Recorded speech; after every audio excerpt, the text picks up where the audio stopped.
ভাড়া দ্বিগুণ ভাড়া লইতেছে, ডবল ভাড়া। হানিফে 550 টাকা এমনি ভাড়া, আর এখন 1100 টাকা। বগুড়া মির্জাপুর ডবল ভাড়া এভাবে হয় এখন, মানুষের ভোগান্তি না। ইঞ্জিল কভারের উপর বসে যেমন 750। যাবো নাটোর 1200 টাকা টিকিট নিছে, আর আমাদের নাটোরের ভাড়া এমনি 600 টাকা, দ্বিগুণ ভাড়া নিছে। দামটা যদি মনে করেন যে যেটা ছিল সেটা রাখলে পরে সবচেয়ে ভালো হতো আসলে আমাদের জন্য। দাম কেন বেশি রাখি, কার্তিক সিংহের পরের দিন তো মনে করেন, ঈদের আগে হলে একটা কথা ছিল মনে করেন, তারপরে আমরা বেশি দাম দিয়ে কাটিছি। আমি 400 টাকা দিয়ে কাটছি একটা টিকিট। আগে বোধ হয় আপনার অনেক সময় 300 টাকাও যায়, 350 টাকা দিত আর কি কাউন্টার থেকে। এসআই যেহেতু টাকা বেশি নিচ্ছে মনে করেন, তা আমরা তো পাবলিক মনে করেন, আমার তো অবশ্যই টাকা বেশি দিতে জুলুমি আর কি।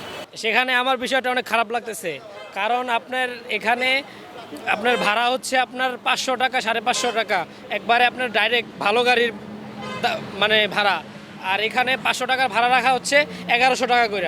সেক্ষেত্রে তো যাত্রীদের তো অসুবিধা হবেই, কেননা মনে করেন যে আপনার অনেকের তো মনে করেন যে 500 টাকা ভাড়া 1000 টাকা দিয়ে যাওয়া সম্ভব হচ্ছে না। আর এখানে রাস্তার মধ্যে অনেক যাত্রী, তার ভিতরে মনে করেন যাত্রীর মধ্যেও আপনার টিকিট কাউন্টারওয়ালারা যাত্রীগুলো দেখা পরে মনে করেন যে ভাড়াটা অটোমেটিক বাড়ায় দিছে। এর আগে ছিল আপনার 800 টাকা করে, 820 টাকা করে ছিল, কিন্তু এখন 900 টাকা করে নিছে। মানে এবারে 3টা সিট নিচ্ছে আপনার 2400 টাকা, 2490 টাকা নিচ্ছে আর কি।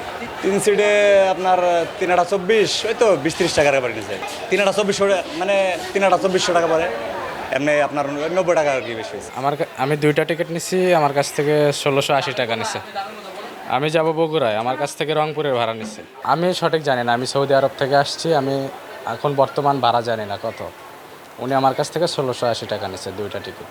আমি বর্তমানে এখন আছি আবদুল্লাপুরে, যাবো রাজশাহীতে, আর টিকিটের মূল্য নিয়েছে 700 টাকা, সেম প্রাইস আছে আগেরটাই।